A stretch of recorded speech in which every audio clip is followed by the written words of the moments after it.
morning, everybody.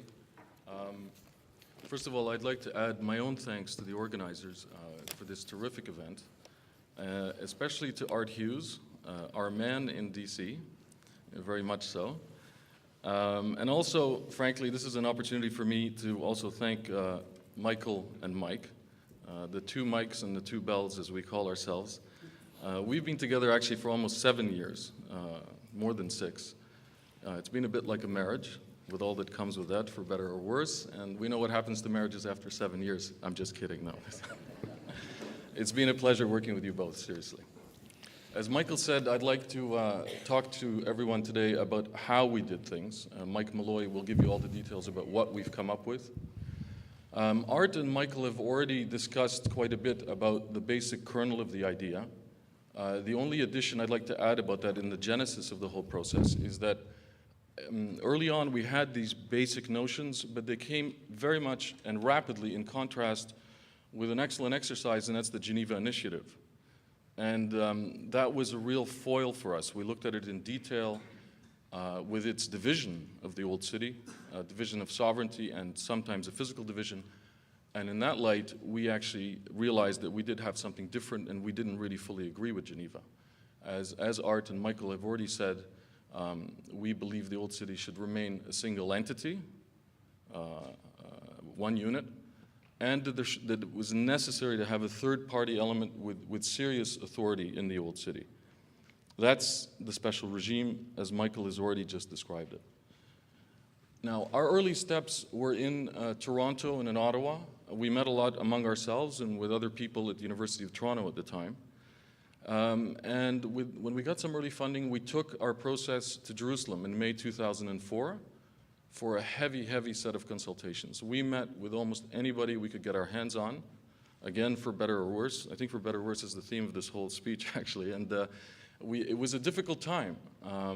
We met with experts, academics, former officials. And frankly, at that time, in the wake of the Intifada, people were either not at all in the mood to even look at an idea like a special regime for Jerusalem, a final status issue. Or they thought that it was highly illusory, hallucinogenic almost, actually. We felt some pain at the time, but we stuck with it.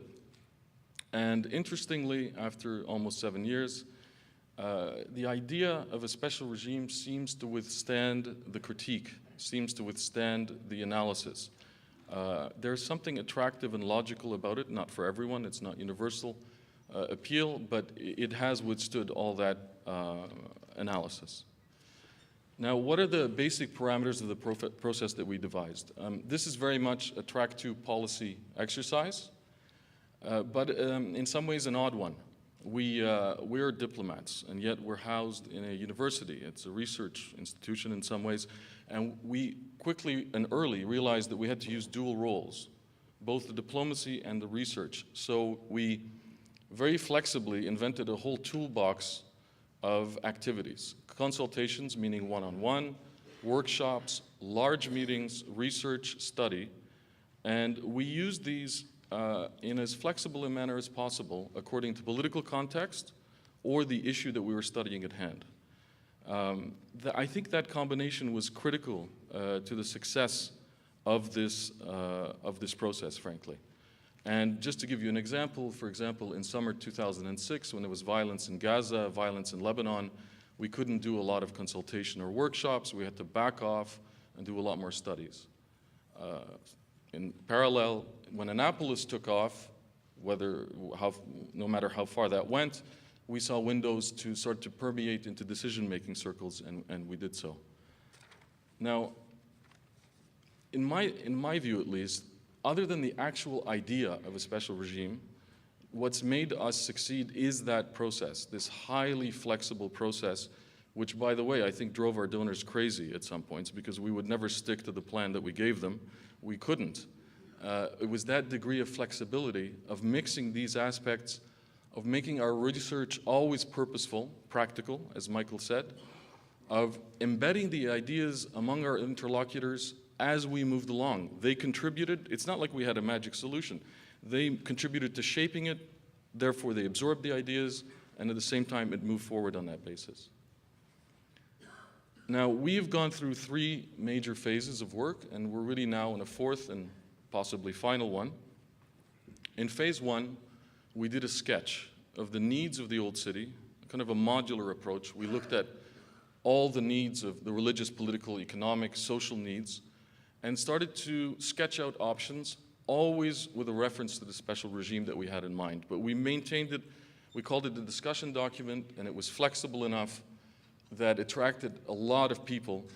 And we managed to have an excellent meeting in Istanbul on that document from what's being described as the A-team on Jerusalem, some of whom are sitting right here with us today, Israelis, Palestinians, and internationals. And out of that came phase 2.